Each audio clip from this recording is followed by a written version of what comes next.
ലോക്സഭാ തെരഞ്ഞെടുപ്പിലെ തോൽവിക്ക് പിന്നാലെ കെ മുരളീധരനെ പാർട്ടിയിലേക്ക് സ്വാഗതം ചെയ്യുന്നു ബി. മുരളീധരൻ ഇനി ജയിക്കണമെങ്കിൽ ബി.ജെ.പിയിൽ എത്തണമെന്ന് പറയുകയാണ് സംസ്ഥാന അധ്യക്ഷൻ കെ സുരേന്ദ്രൻ. CPIM ഉൾപ്പെടെയുള്ള പാർട്ടികളിൽ നിന്ന് നേതാക്കൾ ബി.ജെ.പിയിലെത്തും. ചർച്ചകൾ പുരോഗമിക്കുകയാണെന്നും കെ സുരേന്ദ്രൻ 24-നോട് പറഞ്ഞു.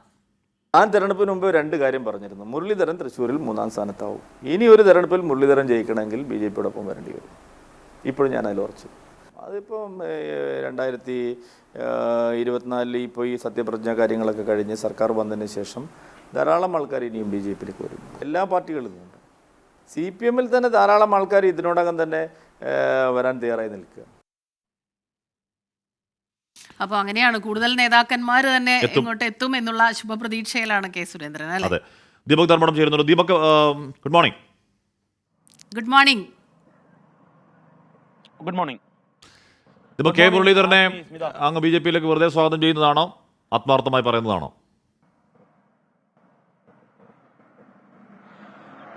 24-ന്റെ ആൻസർ പ്ലീസ് പരിപാടിയിലാണ് കെ സുരേന്ദ്രൻ തെരഞ്ഞെടുപ്പ് വിജയത്തിന്റെ രഹസ്യവും ഒപ്പം തന്നെ ഇത്തരത്തിൽ ഇനി എന്ത് ബി.ജെ.പി ചെയ്യാൻ പോകുന്നു എന്നുള്ളതും കൃത്യമായി പറഞ്ഞത്. അതിൽ ഏറ്റവും പ്രധാനപ്പെട്ട കാര്യമാണ് ഈ ആഷ്മി ചോദിച്ചതുപോലെ വെറുതെ പറയുന്നതല്ല എന്നുള്ളതാണ് അദ്ദേഹത്തിന്റെ വാചകത്തിന് മനസ്സിലായത്.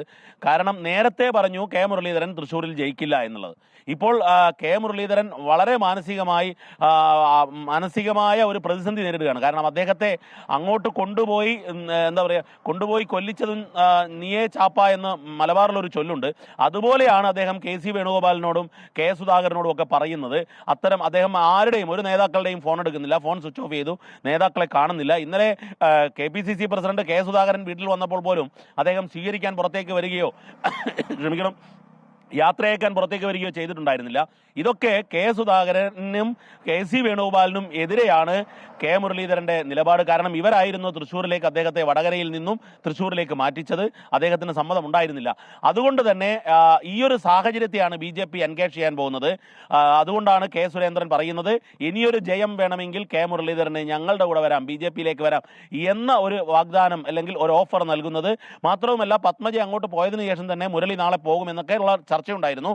പക്ഷേ അതിലൊന്നും ആ ഘട്ടത്തിലൊന്നും തന്നെ കെ മുരളീധരൻ അത്തരം നിലപാടെടുത്തില്ല എന്ന് മാത്രമല്ല, കോൺഗ്രസിനെ പിടിച്ചു നിർത്തുന്ന വിധത്തിലായിരുന്നു ആ വേളയിലെ കെ മുരളീധരന്റെ പ്രതികരണങ്ങൾ. കോൺഗ്രസിൽ നിന്നും എല്ലാം കിട്ടിയതിനു ശേഷമാണ് പത്മജ പോയത് എന്നുൾപ്പെടെ പറഞ്ഞിരുന്നു. പക്ഷേ ആ മുരളീധരനാണ് വലിയ തിരിച്ചടി തൃശ്ശൂരിൽ നിന്നുണ്ടായത്. കോൺഗ്രസ് വോട്ട് പോലും വലിയ തോതിൽ ചോർന്നു എന്നുള്ളതാണ് അദ്ദേഹം ഇന്നലെയും സ്വകാര്യ സംഭാഷണങ്ങളിലൊക്കെ പറയുന്നത്. ഏതായാലും ഈ ഒരു അവസരത്തെ ബി.ജെ.പി മുതലെടുക്കുന്നു. ബി.ജെ.പി കൂടുതൽ പേരെ, അതായത് അക്കൗണ്ട് തുറന്നതിന് ശേഷം അവിടെ പ്രവർത്തനം അവസാനിപ്പിക്കുക അല്ലെ റെസ്റ്റ് മോഡിലേക്ക് പോവുക എന്നുള്ളതല്ല, നിയമസഭാ തെരഞ്ഞെടുപ്പിൽ 11 സീറ്റെങ്കിലും ജയിക്കുക എന്ന ലക്ഷ്യത്തോടെ കൂടുതൽ പേരെ ബി.ജെ.പിയിലേക്ക് കൊണ്ടുവരാനുള്ള തന്ത്രങ്ങളാണ്. അതിൽ മാത്രമല്ല, സുരേന്ദ്രൻ ഒരു കാര്യം പറഞ്ഞത് കെ മുരളീധരനെ ലക്ഷ്യമിടുന്നത് മാത്രമല്ല, കേരള കോൺഗ്രസിനെ ലക്ഷ്യമിടുന്നു. മറ്റൊന്ന് CPIM-ൽ നിന്നുള്ള ചില നേതാക്കളുമായി ചർച്ച പുരോഗമിക്കുകയാണ് എന്നുകൂടി പറയുകയാണ്. ഏതായാലും തൃശ്ശൂരിലെ വിജയം അവർക്ക് വലിയ രീതിയിൽ, പ്രത്യേകിച്ചും കെ സുരേന്ദ്രന്റെ ലീഡർഷിപ്പിനെതിരെ വലിയ പരാതിയൊക്കെ വരുന്നതാണ്. പക്ഷെ അതൊക്കെ മാറി ഒരു വിജയ സുരേന്ദ്രനായാണ് ഡൽഹിയിലേക്ക് പോയിരിക്കുന്നത്. അതുകൊണ്ട് തന്നെ കൂടുതൽ പേരെ അവരുടെ മുന്നണിയിലേക്കും പാർട്ടിയിലേക്കും എത്തിക്കാനുള്ള നീക്കങ്ങളാണ് ആരംഭിച്ചത്. അതിന്റെ ചർച്ചകൾ പുരോഗമിക്കുകയാണെന്നാണ് സുരേന്ദ്രൻ 24-ന്റെ ആൻസർ പ്ലീസിൽ പറഞ്ഞത്. ഹാഷ്മി, സ്മിത. ഓക്കെ, ദീപക് ധർമ്മടമാണ് വാർത്തയുടെ വിവരങ്ങൾ നൽകിയത്. എന്തായാലും കെ സുരേന്ദ്രനുമായി ദീപക് ധർമ്മടം നടത്തിയ വിശദമായ അഭിമുഖത്തിന്റെ സംപ്രേഷണം ഇന്ന് വൈകിട്ട് 3:30-ക്കാണ്. 24-ൽ മസ്റ്റായിട്ട് കാണണം അല്ലേ?